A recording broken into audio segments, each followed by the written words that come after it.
इदं तु ते गुह्यतमं प्रवक्ष्याम्यनसूयवे ज्ञानं विज्ञानसहितं यज्ञात्वा मोक्ष्यसे अशुभात् यज्ञात्वा मोक्ष्यसे अशुभात्। ओम शांति। सभी गीता प्रेमिकों को मेरा सादर प्रणाम। मेरे लिए श्रीमद् भगवद गीता क्या संदेश दिया है, इसी विषय को ब्रह्म कुमारीस ने भगवान वाचा कार्यक्रम को आयोजित किया है। सभी दर्शक भाई और बहनों को स्वागत सुस्वागत। पिछले एपिसोड में हमने एक मुख्य विषय पर रोशनी डाली थी। श्रीमद् भगवद गीता सर्वशास्त्रों का माँ है, जननी है, सर्वशास्त्र गीता का पुत्र है, बच्चे है। आज की कड़ी में हम एक मूल सिद्धांत को चर्चा करने वाले हैं। क्या है? मैं कौन हूँ, मैं कौन हूँ, who am I.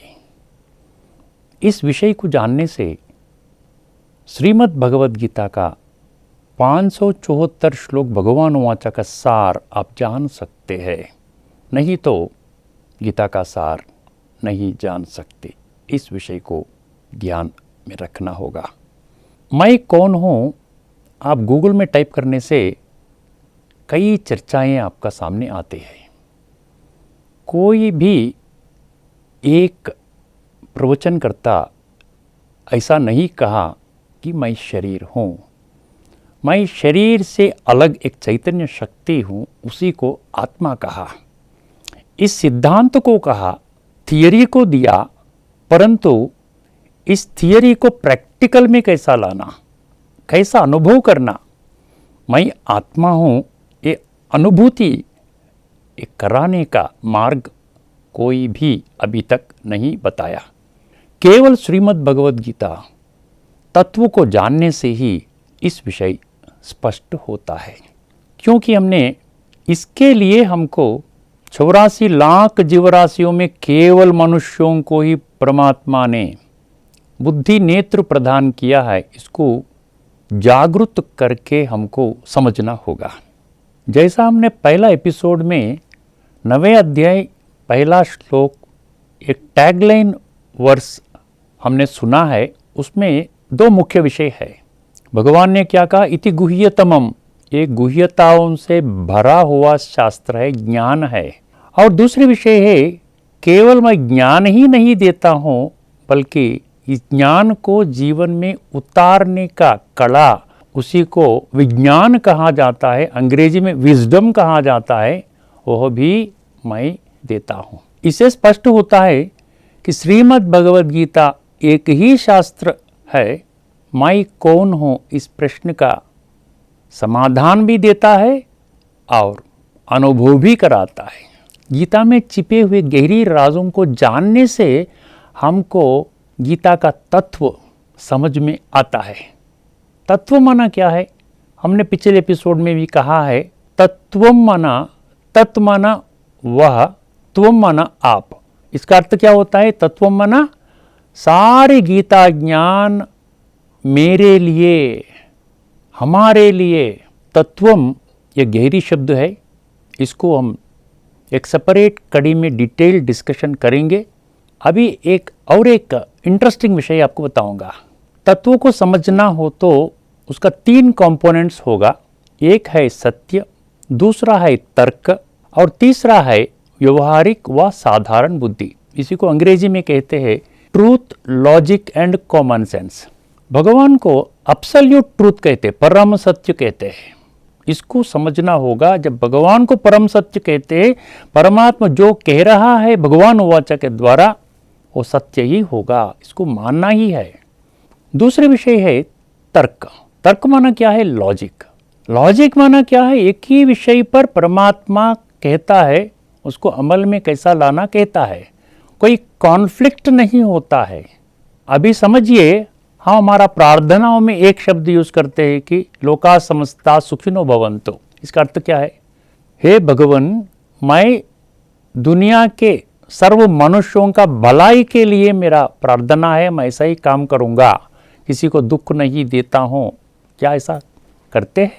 Health is wealth कहते हैं, कोई भी स्वास्थ्य के लिए कोई काम नहीं करता, इसीलिए तो स्वास्थ्य बिगड़ जा रहा है। हॉस्पिटल्स का बहुत बड़े पैमाने में काम चल रहा है।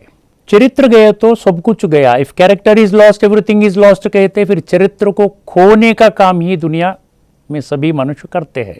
क्या ये लॉजिकल है? कहते हैं मैं मूर्ख खल खामी विषय विकार मिटाओ, ऐसा कहते हैं परमात्मा को, फिर हम क्यों इस विषय विकारों से बाहर क्यों नहीं आ रहे हैं? थोड़ा सोचने के विषय है। अभी हम विषय पर आते हैं, मैं कौन हूँ। इसमें आप गूगल में जाने से आपको पता चलेगा, कई विद्वानों ने इसका ऊपर टिप्पणियाँ चर्चा की है। कोई ने ऐसा नहीं कहा हम ये शरीर है, सभी ने कहा शरीर में जो है एक शक्ति, चैतन्य शक्ति, उसी को आध्यात्मिक परिभाषा में कहते आत्मा। परंतु यह चर्चा केवल ये सिद्धांत को बताने के लिए ही सीमित हो गया है, केवल इन्फॉर्मेशन दे दिया है। मैं आत्मा हूँ, ये शरीर मेरा है, ये आत्मा का अनुभव अभी तक कहाँ से भी ये ज्ञान हमको नहीं मिला है। केवल इस आध्यात्मिक सिद्धांत ही नहीं है, बल्कि इस सिद्धांत को जीवन में कैसा उतारना, आत्मा का अनुभव कैसा करना, यह बहुत स्पष्ट रीति से कई श्लोकों के माध्यम से हमको भगवान वाचा हमको मिलता है। अब हम मैं कौन हूँ विषय पर आते हैं। किन्हीं से भी हम पूछते हैं आप कौन हो, तो क्या जवाब आएगा? वो शरीर का परिचय ही देते हैं। मैं स्त्री हूँ, मैं पुरुष हूँ, मैं मोटा हूँ, मैं छोटा हूँ, मैं काला हूँ, मैं गोरा हूँ, और शरीर का प्रोफेशन का परिचय भी देते हैं। मैं डॉक्टर हूँ, मैं एक्टर हूँ, मैं साइंटिस्ट हूँ, मैं बैंक मैनेजर हूँ, इंजीनियर हूँ, इंडस्ट्रियलिस्ट हूँ, बिजनेसमैन हूँ। क्या यही सही परिचय है? 24 घंटे मैं शरीर का भान से ही हमारा जिंदगी गुजर रहा है, ऐसा हम समझना होगा कि मैं इस शरीर, क्या हम हड्डी मांस खून चमड़ी से बनाया हुआ विनाशी शरीर है? ऐसा होगा तो जब शरीर का छोड़ने के पश्चात शरीर के साथ जाना होगा। क्यों शरीर छोड़ के जा रहे हैं, इसको थोड़ा चिंतन करना है। इसके पहले मन की शांति का बारे में जब चर्चा किया है, ये आत्मा शांति का विषय का जिक्र आया है। जब शरीर में रहते हैं हम मन की शांति कहते हैं, जब शरीर छोड़ते आत्मा की शांति कहते हैं। क्या ऐसा कोई शास्त्र है कि शरीर छोड़ने के पश्चात ही आत्मा का शब्द उठाना है? फिर हो गया 3-4 दिन के बाद फिर मैं देहाभिमान में आ जाता हूँ, मैं देह हूँ, ऐसा ही जिंदगी जाता है। फिर कोई मरने के पश्चात फिर आत्मा का शब्द को याद करते हैं। दुनिया में कोई भी शास्त्र में ऐसा नहीं है कि आत्मा का शब्द कोई शरीर को छोड़ने के पश्चात, मरने के पश्चात उठाना है। मैं शरीर नहीं हूँ, मैं एक चैतन्य शक्ति आत्मा हूँ, इसको बहुत आसानी से हम साबित कर सकते हैं। जब कोई शरीर छोड़ने के पश्चात हमारा क्लोज रिलेटिव्स है तो हम जाते हैं, तब हमको क्या देखना आता है? शरीर एक फ्रीज़र बॉक्स में रखते हैं, क्योंकि उनका रिश्तेदार जो बच्चे हैं कनाडा में, अमेरिका में है, वो आने के लिए समय लगता है। तो ये शरीर को फ्रीज़र बॉक्स में रख करके भक्ति भावना से फूल चढ़ाते हैं। जो भी देखने के लिए आते हैं वो 2 प्रश्न पूछते हैं कि क्या पूछते हैं? ये कब मर गया है, कैसा मरा है। अभी आपको समझना होगा, शरीर इधर छोड़ने के बाद भी हम कहते हैं वह चले गया। इसका अर्थ होता है जो चले गया वह शरीर नहीं है, वो आत्मा है। इस मुख्य विषय को ही बड़े बड़े विद्वानों ने चर्चा की, कई ग्रंथ भी लिखी है, परंतु इस विषय को हमने वहाँ पर ही छोड़ दिया। शरीर का भान में ही हम जीवन बिता रहे हैं। सभी को स्पष्ट रीति से जानना है, शरीर एक स्थूल है, ये भौतिक है, और आत्मा अभौतिक है, सूक्ष्म है, इसी को आध्यात्मिक कहते हैं। तो स्थूल और आध्यात्मिक दोनों से ही बना हुआ है हमारा पर्सनालिटी।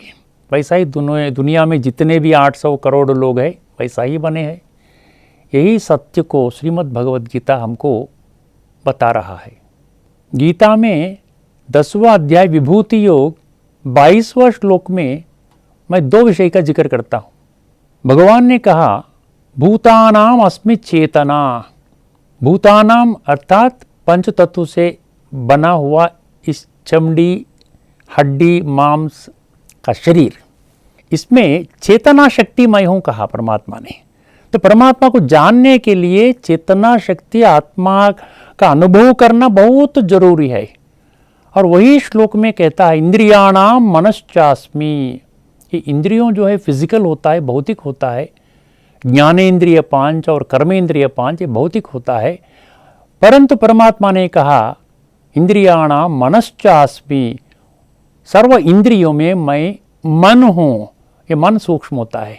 तो इससे भी पता चलता है परमात्मा को पाने के लिए हमको इस आध्यात्मिक शक्ति को पहचानना, मन की शक्ति को पहचानना, आत्म शक्ति को पहचानना बहुत बहुत जरूरी है। अभी हमको यह जानना होगा शरीर मुख्य है वो आत्मा मुख्य है, ये दोनों का अंतर क्या है। इस विषय को हम अगले कड़े में चर्चा करते हैं। लोका समस्ता सुखिनो भवन्तु। ओम शांति।